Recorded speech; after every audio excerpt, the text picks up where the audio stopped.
vivo Y15s email ID lock customer ভুলে গেছে।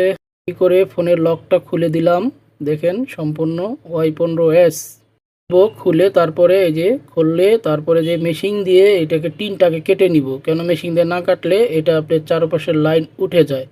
Machine দিয়ে কাটলে আপনার ফোনটা একদম অরিজিনালের মতো থাকবে। আমি এখন আইএসপি করে তারগুলো নিয়ে নিচ্ছি, 4টা তার লাগবে। কানেক্ট করলাম, বক্সে কানেক্ট করার পরে এই যে বক্সে পেয়ে গেছে, ওই যে লক আছে দেখাচ্ছে লক আছে। এখন আমি এটাকে স্পেশাল টুল, এটা ফাইল ম্যানেজার, এই যে রিসেট জিমেল অ্যাকাউন্ট করে দিব, কিছুক্ষণের মধ্যেই এটা আপনার ফোনটার থেকে লকটা সরে যাবে, জিমেল আইডি আর চাবে না।